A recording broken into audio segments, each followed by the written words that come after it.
Give a very, very warm welcome to Athens, Sugandha Agrawal from IBM. Thank you. Welcome. Thank you. Welcome. Thank you.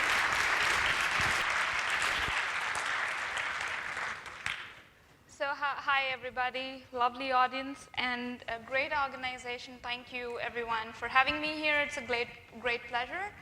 I've been to Greece before, but not to the mainland, so Athens is great. It was too windy for me, but I still enjoyed it. So basically, I come from India. I've been in Germany for the last 6 years. I did my master's in software engineering there, and since then I'm working for IBM R&D. My expertise, or my area of expertise, is serverless. So what I'm going to talk about today is how can cloud be made simple with serverless Python. But before I go on, I would love to know how many of you know what serverless is or have used it in some form. Well, very few people. So I'm going to take you through what actually serverless means, and then we're going to check out a cool demo about how you can have your Python application running on serverless and some more examples. So checking, perfect.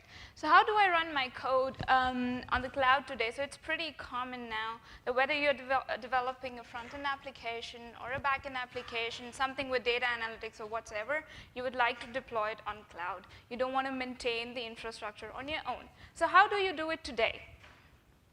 So this has been the pattern in the recent years. So in the distant and not so distant past, I might have deployed my application directly to a physical server somewhere in the data center. So I was the owner of that machine. Somebody bought that for me. And once I become the very proud owner of this machine, I'm supposed to take care of all the updates that are coming in, be it security updates, be it OS updates, plus I have to make sure that I have all the dependencies that my application needs have to be in there. So it's a lot of control that I get, a lot of things to maintain other than writing code as well.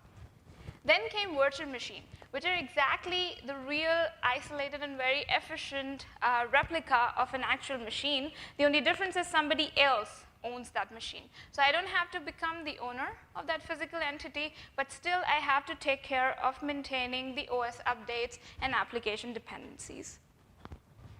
Then came containers. So basically what containers promised you that you can package all of your code together, all the dependencies together into packages, and it's irrespective of which computing environment you want to run it on, it would run on everything the exact same way. Still, you have more and more abstraction as you're going up the layer, but what you have to do with containers is still you have to manage dependencies for your code. So for example, I'm writing a Python code in 2.7, and I would like to move it to 3, so it's my responsibility to upgrade the Python package. So then came serverless. So what does serverless offer you? Basically, serverless says that you're going to get the infrastructure, you're going to get the runtime environment as well. All you need to do is code. So I'm a software developer. I want to write more and more code, and I am a millennial coder, so I'm not so used to maintaining the infrastructure, do a lot of other activities like Neil and Steve have been doing in the past years. So my focus is just how can I write my code, and how can I make it more performant and do other stuff rather than maintaining the machines and checking out the DevOps pipeline. So that's exactly what serverless would offer you. So as you can see on the x-axis, you're decreasing your concern of maintaining the infrastructure over the different stack implementation. But it also comes with a caveat that you lose control on it. So if you want to roll out something on your machine, you cannot because it's out of your control completely. So when I'm talking about serverless today, it does not mean it's the best of all.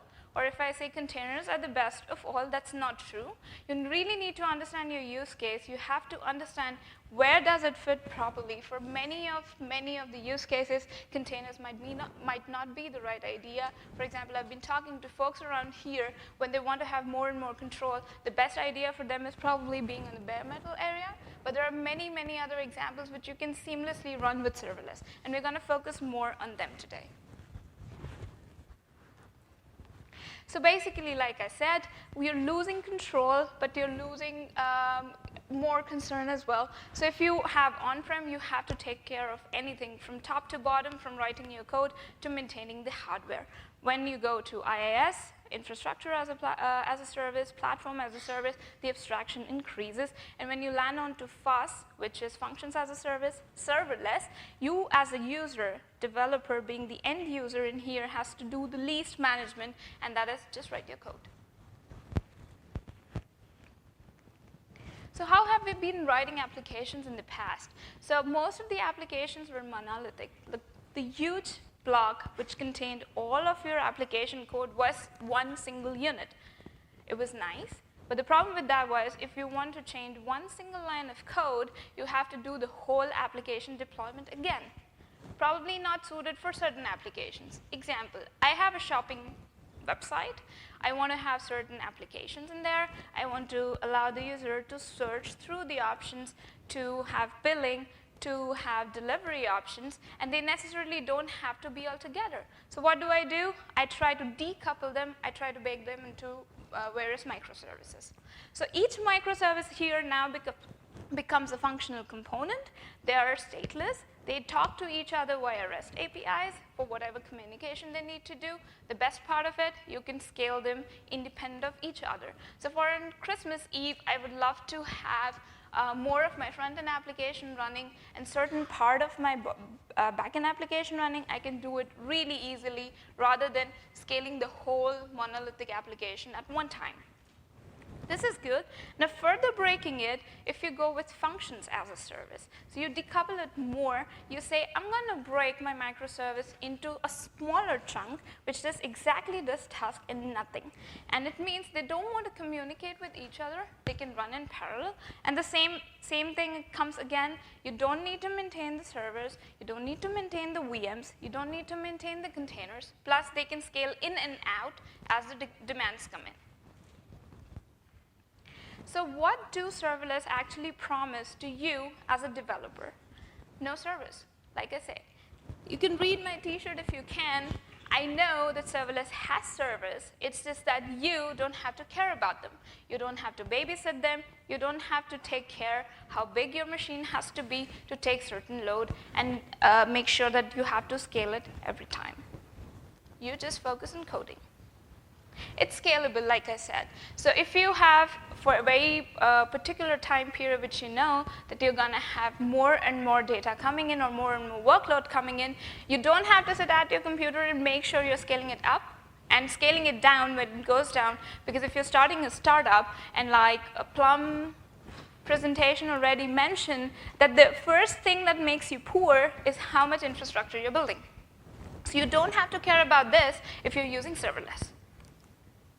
It's pay-per-use. So for example, I'm going to talk about what serverless actually, which kind of model is the best for serverless. But do you understand this, that it's pay-per-use, meaning you try and run your function, however long your function has run, that's the only amount of time you pay for it. So for example, in Christmas, you're going to have 10,000 requests. You're going to pay for the 10,000 times your functions have been invoked. And in other time, when probably you have no load, you're not going to pay a penny. So what I was talking about was event-driven loads. This is one of the major key component for defining serverless. Serverless works on event-driven model. Basically, an event occurs, and you respond to that particular event with some action. And this action is basically your function. So for example, if some user comes to your website for the first time, he logs in, he creates his entry for the first time, you would like to send him an email welcoming him, or probably sending him some discount coupons. And that's the perfect use case where you can use serverless. And it's not just that you want to write your own service. Now everybody wants to use third-party APIs, try to do a lot of other stuff like data analytics, machine learning, using databases, and tons of other jobs. So when you want to write serverless functions, you would want to integrate with tons of other microservices or cloud services around. And every vendor, so I'm going to be focusing on one particular IBM product on this, but there are tons of other vendors who provide serverless technology, and they all in one or the other form allow you to use different cloud services around. And the most basic thing I think I feel as a developer, and probably most of you guys who are developing all the time would relate to, is it decreases time to market. How? Because I, as a developer, have to focus on writing the business logic rather than trying to maintain the infrastructure. So serverless is a framework as well. It's open source. And somebody funnily wrote there that serverless abstracts away the most manual parts of building an application, leaving developers free to actually spend their days coding. So some of the use cases or some of the broader areas, where does it make sense to actually use serverless? So you can have web application backends, wherein the classic example of the shopping mart. You can have mobile backends. The exact same thing is the interaction happens between the user and the mobile, and you're trying to run functions on top of it. Then the Internet of Things. For example, I have a little sensor, a humidity sensor for my plants at my home, and I've set it to so that if it goes below a certain value, I would get a push notification reminding me, hey, I haven't watered my plants and they're going to die. So that's the perfect use case as well. Schedule tasks. You can have cron jobs running. You can have periodic triggers running. So you decide your workload should be maximum or makes sense to be maximum on one particular day of the week. Then you don't have to care how much you're scaling or scaling down on the rest of the days of the week. Conversational scenarios, chatbots. Perfect example. You can have, when a user is putting in text, you want to run some sentimental analysis on it, and to understand what kind of response you want to send back to the client who's trying to talk to you. So you can use definitely serverless in such scenarios. And then data processing. So the example that I'm going to show you today is also a cognitive data processing example, but it's very simple that if somebody has uploaded some image in some database, you want to perform some data processing on top of it, or it's video processing and stuff like this. So there are lots and lots of use cases where you can use serverless. And I'm going to discuss with you a very short example about mobile backend. So Weather Gods is a company, and they have come up with a really cool idea of how you can have interactive a session with your users. So what they do is they have defined different types of weather as gods. So for example, there's a fire god, which is warmth, heat, and then there is rain god, storm god, and other kinds of things. So I come from India. I'm really used to the warm weather, but I've been in Germany for 6 years. I'm still struggling to understand when do I have to take my jacket out. It's so hard. 8 months in a year, it's always cold. You cannot go out. So what I did is I subscribed myself to the frost god, or let's say the ice god, who would inform me that, hey, today it's going to be snow, it's going to be blizzard, please take your jacket out, and I don't fall sick. So the architecture is pretty simple. What they do is they run a cron trigger every 3 minutes, which does a group scanner. What it does is basically it checks the user's database, looks for what all users are there. Has there been any new user? Has there been any location update for any of the user? So it picks the information from the user. For example, in my case, it would look for, I have chosen the city Stuttgart, and I want to know this particular weather. It would take that information. It would feed that to another function, which is a weather checker. So the weather checker basically talks to the Weather Channel API service, which would give them all the information about the weather. So this function actually takes in the data, parses the data, works around it, and sends it back to the weather update database. So the weather update database now has the current information of what the weather at this particular time is. Then, thinking of that, it already has the information that, hey, Sugandha Agrawal has registered for knowing about frost scanner and snow and frost gods, basically. So she would want to know about them. Has there been any change? So the third step is actually, the moment the weather update happens in the cloud and database in here, it triggers automatically the next function, which in my case would be just snow scanner and storm scanner. So if there is any new update for me, they would push that information back to the Cloudin so that they can store this information for future. And this would trigger yet another function, which actually would send me the notification over mobile. So why did they choose serverless, or what are we seeing here with serverless? One thing is integrated platform service. Like I said, nobody would just want to use their own services. They would want to integrate with tons of other services. So what you could see here is they use their own weather company service. They're integrating with that. They're integrating with the cloud and NoSQL database. And they're using the push notification service from IBM Cloud. So that's one of the reasons. Second one, they could seamlessly use the schedule task. So their cron job runs every 3 minutes. They don't have to have a check on it. Third one is event-driven execution. We saw at many places that it is completely event-driven. Only when a user has uploaded the location, or if there is a new user in the database, or there is a new weather item available, only that's the case when the third section is going to be activated. And the fourth one, and the most important one for this talk today, is parallel code execution. So as you see, all the scanners are placed parallelly. Means they are all running independently and parallelly at the same time. So you can scale them up and down irrespective of each other. For example, in my case, I was interested in snow and storm only. So if there are multiple requests or multiple information coming in for snow and storm only these scanners would run, the others won't. So I talked about how it looks like with them. So I'm going to right now present a serverless Python option. But before we go that, I want to express what other serverless options are available. So Apache OpenWhisk is an open source Apache incubator project which supports inherently Node.js, Go, Java, and Python, of course, and many other runtimes. IBM Cloud Functions, for which I work, that's managed OpenWhisk. So we are completely based on open source, which is a great platform for me to learn more about open source and contribute more. And they support all the runtimes that you've seen before that Apache OpenWhisk does. For the runtimes that you don't see here, the option is you can pack them into Docker container, and then we'll run the Docker container for you. Similarly, Azure Functions also offers multiple different runtimes. Amazon Lambda does it too. And there's an interesting one that I found, which is called Python Anywhere. I don't know much about it, so if anybody of you have this idea, I would love to talk about this. But they mostly focus on web hosting and integration. And since I'm from IBM, I'm going to talk about IBM Cloud Functions per se today. So when you want to write your Python code on OpenWhisk or IBM Cloud Functions, you have to take care of three things. The input and the output is expected to be JSON format. So you have to make sure that when you're putting in the inputs and you're getting the response out and you want to parse it, it has to be JSON. And the main entry point for any Python function is always the main function, which does not mean that you cannot write more functions. Definitely you can write any more functions you want, but you have to make sure that the entry point here is going to be the main. And if you see the import statement, so since we are providing you with the runtime environment itself, we normally support lots of major libraries, for example, NumPy, Pandas, and many more.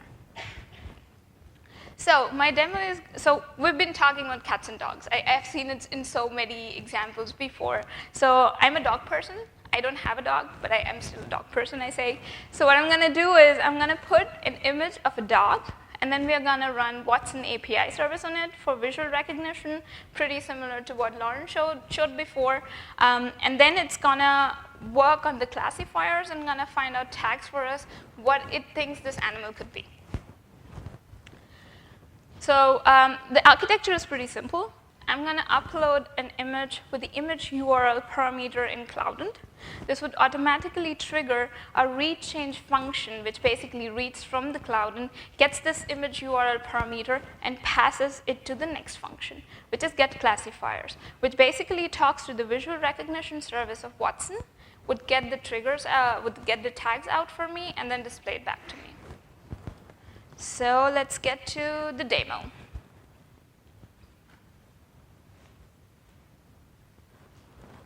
Great. So just a very quick view. This is IBM Cloud Functions start page for OpenWhisk. And you can see in here all the things that I've been talking about, also runtimes, which all runtimes are inherently supported. And for any other language, you can upload it via Docker. There are tons of event providers and lots of examples that you can actually try out later. My example falls into the category of cognitive data processing. So in OpenWhisk world, a function is called an action. So basically, we are going to create an action. So I've done it before, but I'm just going to give you a brief of how it looks like. It's gotten slow, yes. So you can go ahead and create your action. And I just wanted to show you that here is where you can select runtimes. So there are multiple versions of runtimes being supported. Most of the times, we also have a CLI tool. So you can definitely select more options in there. Here, we give you the default ones. So for example, Python 3 is our default. So since I've created the action already for you, I'm jumping directly into the code. So this is the Python code that I wrote in order to get the tags for the image that I'm going to provide. Currently, this is not attached to any trigger or anything. I'm just going to run it here to make sure that you get the idea of how it's working. So if we go through the code, the first thing that you see is what's in developer and the visual recognition. So like I said, we inherently support in the runtime that you can use all of these APIs. You just have to import them. What it expects is you provide an API key. So for that, you can go to the IBM Cloud catalog, and you can have tons of other Watson services. My interest was especially into visual recognition. I created them, and then you get an API key generated. So all you have to do is you have to provide it as a parameter. Please don't note it. I'm going to change it anyways. I'm just showing it for the demo. So you can go that way here, and now it expects me that I'm supposed to provide an image URL to it. So you can do it also by doing change input. I already have one. I'm going to tell you already it's a puppy. So I'm going to apply. OK. And now I'm going to invoke it. So it takes a while because this is a cold start. You're doing it for the first time. And now you can see the result. It says what identifier it has found out. It's a dog, canine, carnivore, mammal, Labrador retriever dog, and that's right. So this is just how you can run your application from here directly. And on the side, you can see all the logs. We measured the time of response in milliseconds since it was a cold start. And if people are really interested to know about how this actually works, I can explain later of what cold start means. But when you're running your code for the first time, it takes more time than. So if I do this request multiple times, it would be much, much faster. So like I said, the idea basically is that we connect it to the Cloudant, and anytime when I'm updating Cloudant, this should happen. So I just go to connected triggers. I connected it with my Cloudant. And then I created the sequence. So you remember that the first function that has to run is to read from Cloudant and then pass that information to my getTags function.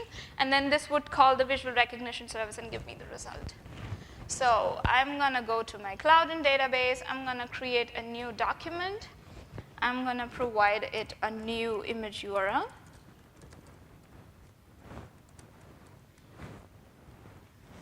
And this time, I take a Husky, maybe.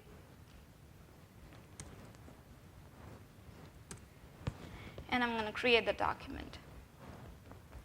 Now, we're going to go back to the dashboard in order to see how and when has the invocation actually happened.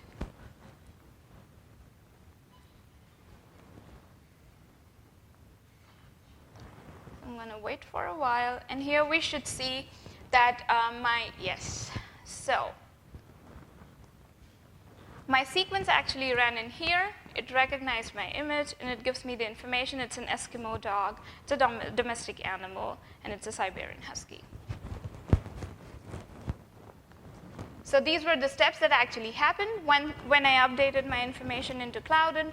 The Cloudant read action happened, and then get tags, and that's how you get the information. That was a quick demo of how this works. Let me jump back. So that's all cool, right? It's pretty simple. I could demo it, but that's not just it. So I'm going to talk mainly, the main thing that I wanted to talk to you guys about was Pywren. So any of you guys know Pywren already here? Heard of it? Any idea? No. OK. So basically, if you remember the example that I showed you from Weather Gods before, where we have multiple parallel tasks running, and they were not communicating with each other, they can scale in and out separately. That was the basic idea. So in parallel computing, what you call embarrassingly parallel workload problems, there is where little or no effort is needed to separate the problems into parallel tasks. They can just run independently. And that was the exact idea with Pywren. So Pywren library was generated to actually run Python parallel computing actions onto serverless. So for example, if you have a 3D video rendering handled by GPU, and for each frame, it can be handled interdependently. So Pywren is a library for easily taking your Python workloads and scaling it into multiple functions and then run it on a serverless platform. The idea why the Pywren was written was just to give the Python developers this experience. If they had just this one button pushed to cloud, what would that be, and how would the parallel computing happen? There are much interesting use cases with this. So like I said, Pywren was written for serverless in mind, and they actually chose Lambda for doing this. So the first Pywren tests were done on Amazon Lambda. And what they did there was basically they were getting a lot of solar-related information, which they were using for processing to know if there is going to be any storm or any issues with the satellites, and they wanted to treat this data. And trust me not, they had around 1.5 TB data gathered every day, so they wanted to process it as soon as they can, and that's why they thought Pywren would be the one that can actually process this, and they used it as an analysis tool. They did the study to understand how compatible is that to run on a serverless platform. They also talked about sheer volume of data when looking at how neurons combine to create behaviors, diseases, and cognition. So that's also one of the very common use cases that Pywren is used for. So similar way, Pywren was also run on IBM Cloud Functions for another interesting use case.